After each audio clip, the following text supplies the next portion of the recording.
नमस्कार दोस्तों, आपका हमारे चैनल पर हार्दिक स्वागत है।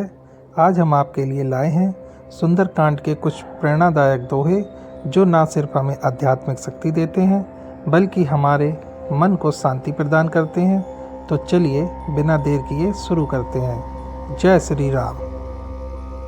जामवंत के बचन सुहाए, सुनि हनुमंत हृदय अति भाए। तब लगी मोहि परिखेहु तुम भाई, सही दुख कंद मूल फल खाई।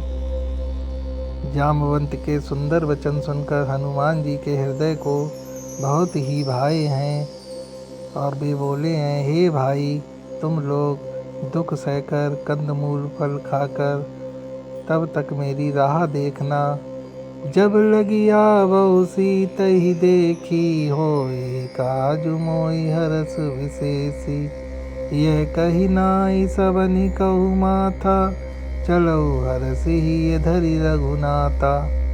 जब तक मैं सीता जी को देखकर लौट ना आऊं, काम अवश्य होगा, क्योंकि मुझे बहुत ही हर्ष हो रहा है। यह कहकर और सबको मस्तक नवाकर तथा हृदय में श्री रघुनाथ जी को धारण करके हनुमान जी हर्षित होकर चल लेते हैं। सिंधु तीर एक भूधर सुंदर, कौतुक कूद चढ़े उताऊ पर। बार बार रघुवीर संहारी, तर के पवन तनय बल भारी। समुद्र के तीर पर एक सुंदर पर्वत था।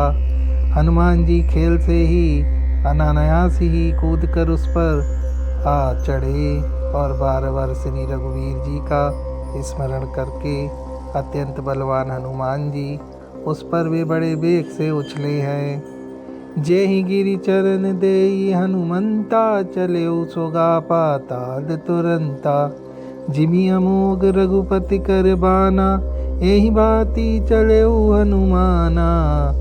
जिस पर्वत पर हनुमान जी पैर रखकर चले, जिस पर से वे उछले, वह तुरंत ही पाताल में धंस गया। जैसे श्री रघुनाथ जी का अमोघ बाण चलता है, उसी तरह हनुमान जी भी चले हैं। जलनिधि रघुपति दूत बिचारी, तय मैनाक होहि श्रमहारी।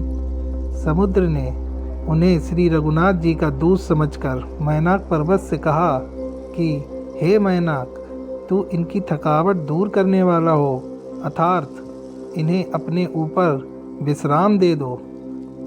हनुमान ते ही परसा कर पुनि कीन प्रणाम। राम काजु कीने बिनु, मोए कहाँ विश्राम। हनुमान जी ने उन्हें हाथों से छू लिया, फिर प्रणाम करके कहा, भाई रघुनाथ जी का काम किए बिना मुझे विश्राम कहाँ।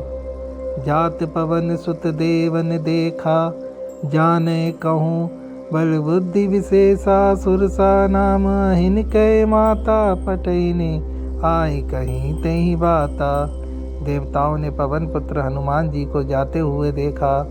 उनकी विशेष बल बुद्धि को जानने के लिए अर्थात उनकी परीक्षा देने के लिए उन्होंने सुरसा नाम की सर्पों की माता को भेजा। उसने आकर हनुमान जी से कहा, आज सुरन मोहि दीन आहारा। सुनत बचन कहे पवन कुमारा। राम काजु करि फिर मैं आवो, सीता कही सुधि प्रभु सुनावो। आज देवताओं ने मुझे भोजन दिया है।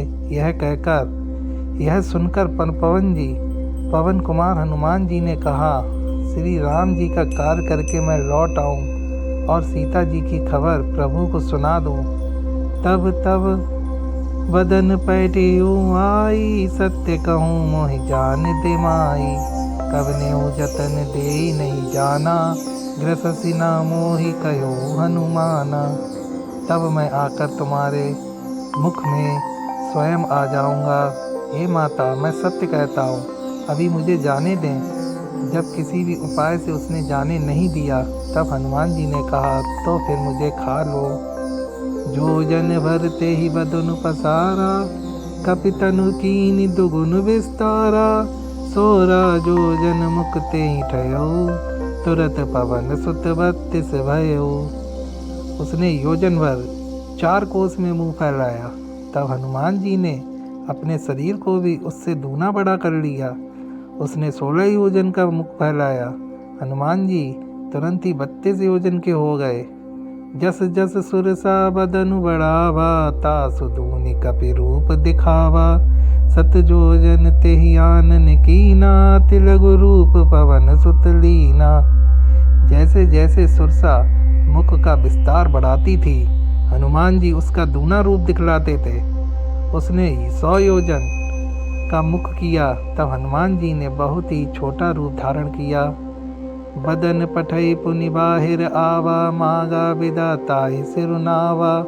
मोहि सुरन जेहि लागे पठावा, बुद्धि बल मरमु तोर मैं पावा। और उसके मुख में घुसकर फिर बाहर निकल आए और उसे सिर नवाकर विदा मांगने लगे।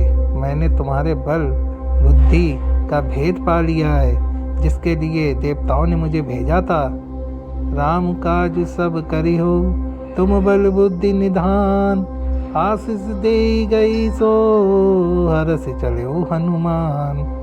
तुम श्री रामचंद्र जी का कार्य जरूर करोगे, क्योंकि तुम बल बुद्धि विद्या के भंडार हो। यह आशीर्वाद देकर वह चली गईं। तब हनुमान जी हर्षित होकर चल देते हैं। निश्चर एक सिंधु महु रही, करि माया नभ के खग गहे। जीव जंतु जे गगन उड़ाई, जल बिलोक तीने के परछाई। समुद्र में एक राक्षसी रहती थी। वह माया करके आकाश में उड़ते हुए पक्षियों को पकड़ लेती थी। आकाश में जो जीव जंतु उड़ा करते थे, वह जल में उसकी परछाई देखकर उसे पकड़ लेती थी। गई जहाँ सक सोना उड़ाई, ए विधि सदा गगन चर खाई। सोई छल हनुमान कहे कीना, तासु कपट कपि तुरंत ही चीना। उस परछाई को पकड़ लेती थी, जिससे वे उड़ नहीं सकते थे। इस प्रकार वह सदा आकाश में उड़ने वाले जीवों को खाया करती थी। उसने वही छल हनुमान जी से भी किया। हनुमान जी ने तुरंत ही उसका कपट पहचान लिया। ताहि मारि मारुत सुत वीरा, बारिधि पार गयो मति धीरा।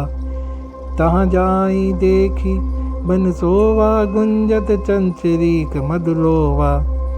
पवन पुत्र हनुमान जी, धीर बुद्धि वाले वीर हनुमान जी उसको मारकर समुद्र के पार गए। वहाँ जाकर उन्होंने वन की शोभा देखी। मधु के लोभ से भौरे गुंजार कर रहे थे। तो दोस्तों, आज के यह दोहे यहीं समाप्त करते हैं। आशा है आपको यह पसंद आए होंगे।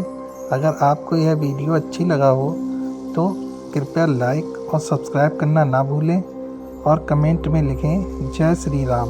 हम अगले दिन फिर मिलेंगे नए दोहों के साथ।